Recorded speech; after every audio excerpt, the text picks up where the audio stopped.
Shalom Uvracha. Un samedi après-midi, un jeune petit garçon de 8 ans, Itzik, qui deviendra Rabbi Yitzhak Eisenbach, comme il le faisait souvent, part en direction du Kotel Amaravi. Il faut dire que c'était avant la Deuxième Guerre mondiale, au début du XXe siècle, et que l'accès du Kotel était possible pour les Juifs qui vivaient dans les quartiers de Jérusalem qui se trouvaient à l'extérieur de la vieille ville. Il était en route quand il a vu quelque chose briller sur le trottoir, alors qu'il était déjà à la porte de Yafo, en plein quartier arabe, là où se trouve un certain nombre de cafés où étaient attablés donc des musulmans, dans une foule importante. Il voit quelque chose briller sur le trottoir, il se rapproche et il voit qu'il s'agit d'une pièce d'or. Avec une telle pièce, dans les conditions économiques difficiles que traverse sa famille, il se dit que ça pourra servir à donner au moins 2 semaines de nourriture à sa famille. Mais c'est Shabbat, et la pièce est mouxée. Alors sans hésiter, il met son pied sur la pièce, et il dit, c'est pas grave, je vais attendre la fin de Shabbat, et à ce moment-là, je récupérerai ma pièce. Et même si la fin de Shabbat c'était encore dans au moins 4 heures, pour ce petit garçon de 8 ans, c'était pas un problème, il attendrait. 1 heure passa, un peu plus même, et un adolescent arabe qui le surveillait depuis un moment vient lui dire « Qu'est-ce que tu fais là debout, immobile, comme une statue? Qu'est-ce que tu attends ?» Alors, il ne répondit pas dans un premier temps, mais comme l'autre devenait insistant, il finit par lui répondre dans sa grande naïveté « J'ai quelque chose sous mon pied que je ne peux pas ramasser maintenant parce que c'est Shabbat, mais j'attends la fin de Shabbat pour le ramasser. » L'adolescent n'a pas hésité, l'a poussé brutalement, l'a jeté au sol, a vu la pièce qu'il a ramassée et s'est sauvé en courant. Avant que notre petit Yitzhak ne puisse se relever et retrouver ses esprits, l'autre avait déjà disparu au loin, et puis de toute manière, dans ce quartier arabe, au milieu de cette foule, un jeune juif poursuivant un arabe, ça aurait été quelque chose de risqué. Alors, il est reparti en direction de sa maison, ou plus exactement, de la synagogue où son père se rendait chaque samedi après-midi pour faire mincha, et ensuite la Seuda Shlichit, ce 3e repas qui accompagne la fin du Shabbat. D'habitude, il était là après mincha à aider pour arranger les chaises, les tables, apporter ce qu'il faut pour mettre les plats en place. Mais là, il était dans son coin, triste, en train de penser à ce qui s'était passé cet après-midi-là.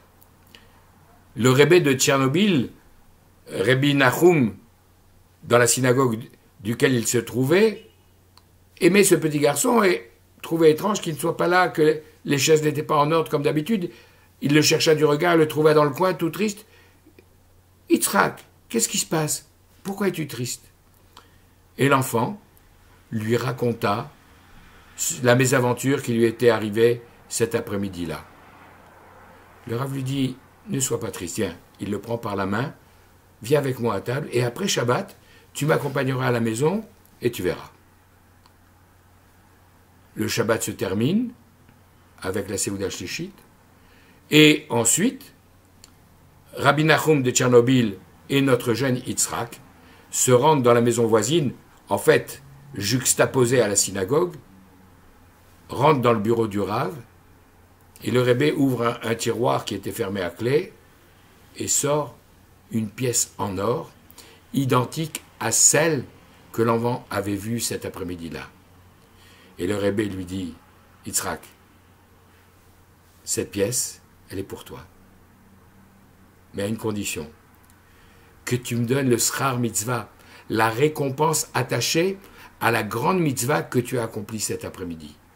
L'enfant le regarde d'un air curieux. De quoi parle-t-il? Tu as fait une grande mitzvah cet après-midi. tu as fait une mitzvah de Kiddush Hashem, de sanctification du nom divin, en respectant le Shabbat malgré la grande tentation qu'il y avait à ramasser cette pièce. Alors, cette pièce d'or est à toi, à condition que tu me donnes le salaire, la récompense attachée à l'accomplissement de cette mitzvah.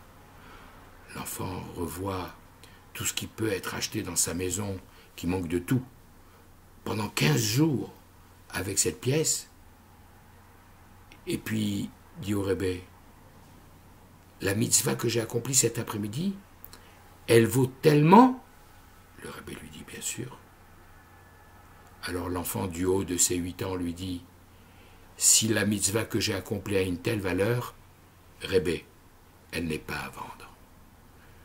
Le rabbi a souri, a rangé la pièce dans son tiroir, s'est penché, a embrassé l'enfant sur le front et l'a béni. Cette histoire, à quelques heures de Kippour, nous montre l'importance de l'accomplissement d'une mitzvah en apparence insignifiante, celle de respecter le Mouksé pendant Shabbat. Et donc, au moment où nous devons prendre, pour faire pencher la balance du bon comté, une bonne résolution, l'accomplissement d'une mitzvah nouvelle ou d'une mitzvah que nous accomplissons dans de meilleures conditions encore, pour faire pencher la balance du bon côté, alors que cette histoire soit là pour nous rappeler que la récompense d'une mitzvah, pour le Rebbe c'était une pièce d'or, mais imaginez là-haut, pour Akadosh Baruch Hu, combien plus grande encore elle peut être. Gmar Chatima Tova, que nous méritions tous d'avoir une bonne signature dans les bons livres, Beracha ve'atzlacha ve'chol tuv, que Dieu nous bénisse, nous et toutes nos familles, et que nous ayons une année de paix, de santé et de réussite. Amen.